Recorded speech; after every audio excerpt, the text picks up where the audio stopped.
This is a work of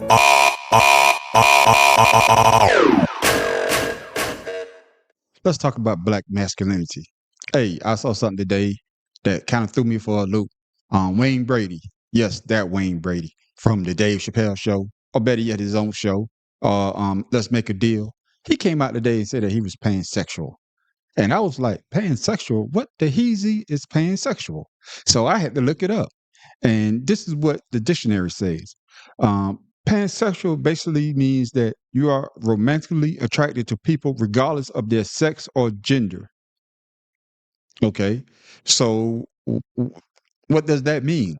That means that you could be attracted to another man. So doesn't that mean that you're homosexual if you're attracted to another man? Or if you're attracted to a woman, you're heterosexual. Or if you be attracted to a transgender man, that means that you're a homosexual. It's confusing to me as well. So I just want to get a better understanding of where have we as black men start start changing our behavior towards whatever. You know, I understand you could be bisexual. Understand you could be a homosexual, heterosexual. Um, you could be in love with a transgender woman or a transgender man. But doesn't that just mean that you're part of the LGBT community? So my question to Wayne Brady is, um, are you gay or are you straight? Because there's nothing wrong with being whatever you are. Hey, love who loves you. Hey, if that's the way that you want to go, hey, more power to you. But it just seems though that um, a lot of black men that has a little bit of power, a little bit of money, there seems to be more of an effort to push this narrative on young black men or on young men in general. And for me, I just don't seem to understand why he needed to say that he was a pansexual. I could be wrong. Everybody has their their way of expressing themselves, and but why in this day and time would he come out and say that? It just doesn't make sense to me. I can understand if he first came out and say that, hey, I'm pansexual, or I'm a homosexual, or I'm this, or I'm that. I think I would have got a better understanding. But now, it, it, it just seems as though that we are being a- attacked by you know certain things in the industry. If you're not this way, you can't get ahead. It's kind of odd. It's just like the thing that I heard the other day with Jess Hilarious when her and this transgender woman was going back and forth, and basically the transgender woman was saying that, hey, they were talking about a menstrual cycle, and basically she was saying that real women don't have ownership of a menstrual cycle, and it got me to thinking, and I was saying to myself, if you are a transgender woman, that means that you were a man first. And the last time I looked, a man can have a menstrual cycle. Hey, that's not me. That's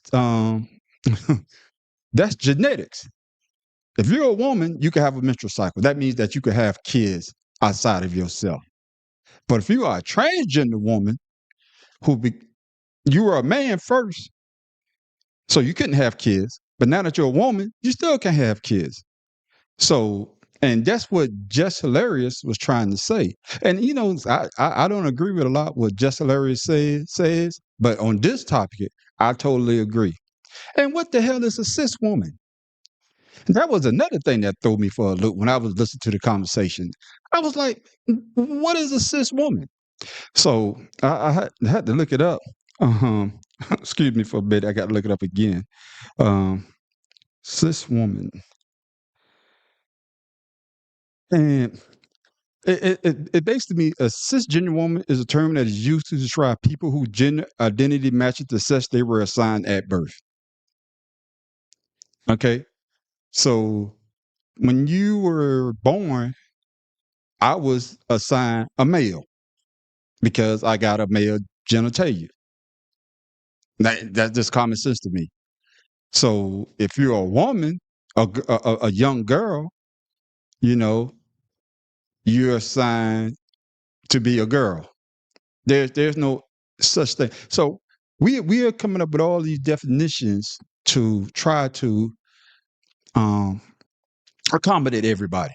You know, I hey, don't. It's just crazy to me. Either you're male or female, point blank.